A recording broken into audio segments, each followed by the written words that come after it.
Halin pa sang una, naging parte na sang aton kultura bilang mga Pilipino ang magkadto sa mga manughilot o kung tradisyonal nga manugbulong nga ginapatihan may ara sang abilidad nga makapaayo sang nagkalain-lain nga mga balatian.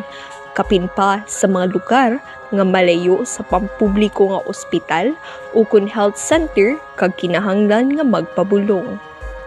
Aton hibaluan kung ang tradisyonal nga pagpamulong may ara-ayhan sang epekto sa aton ikaayong panghuna-huna. Si Lola Uling, 66 anyos kagkapin 50 katuig na nga nagapamulong sa mga baletian nga hindi maipahiwatig sang ordinaryo lamang nga doktor. Suno sa iya, siya mismo ang nagahambal sa iya mga pasyente kung ini kinahanglan nga dalon sa doktor o kung ang baletian kindulot sang hindi makita nga mga butang kag kinahanglan sa iya pagpamulong.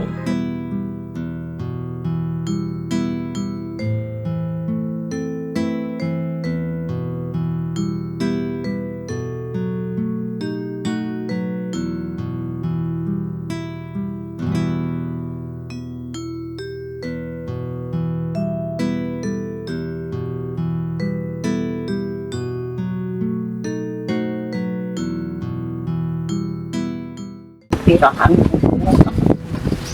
ang bata hindi magkain. Yung palagtaon na anak, magtulang sa balay mo ay kung kumalagtaw lang po sa pananungan sitwasyon. Pagkaabot ka doon, din mo kailangan mo sinta ko sa balay. Buon ko sa bahanaan ng anak. Buon sa bahanaan na alam ko. Ang balay nyo nga dyan, ang sakit sa bata mo, may sabihin. So, sana pagbilin ko kabayo na daw din luntahan. Biyahan mong payo iya. Mara ka may mapayo sa amon nga para ma-continue lang mayad nga lawas namon para hindi kami Hindi. Akin na pangumuyo. panguyo din. Ginoo. Tama din na. Ay, permahan mo ani gali na yan. Ay lang na.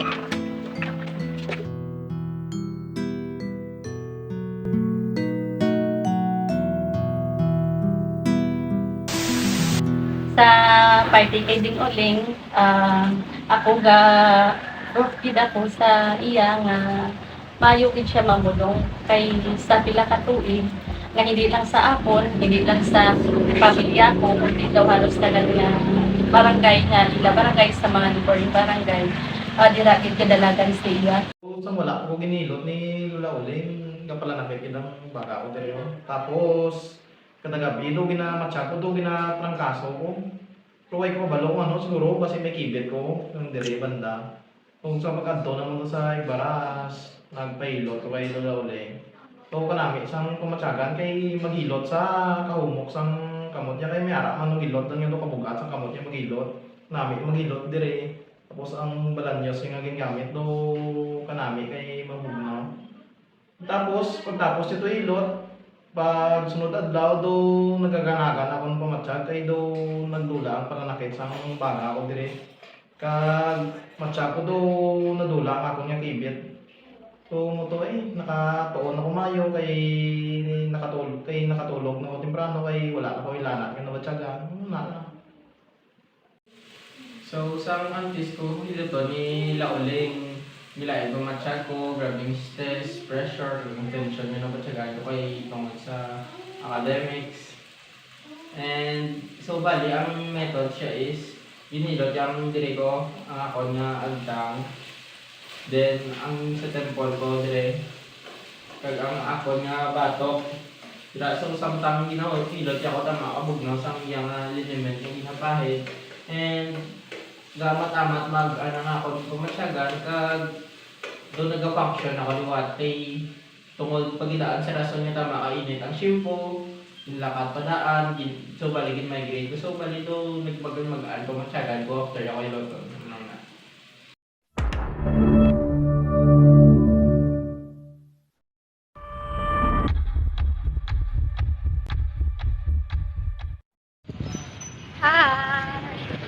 guys, dito kami subong, aki kami subong sa Igbaras! Ay, dito ka. Darita. Ay, kami subong sa Igbaras. Grabe kainit. Kami yung view. Grabe. Igbaras.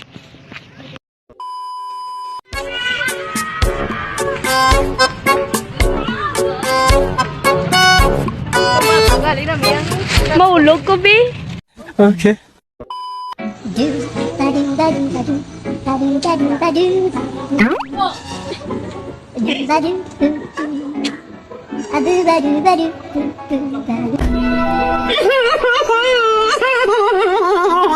2,000 years later. We're finally done. It's a success. Dahil lagaw mo kami sunod sa may garage kaya.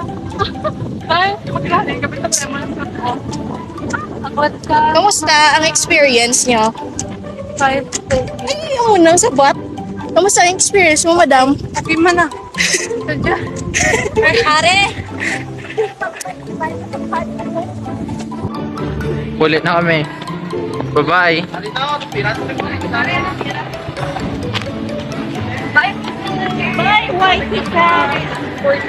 A few moments later.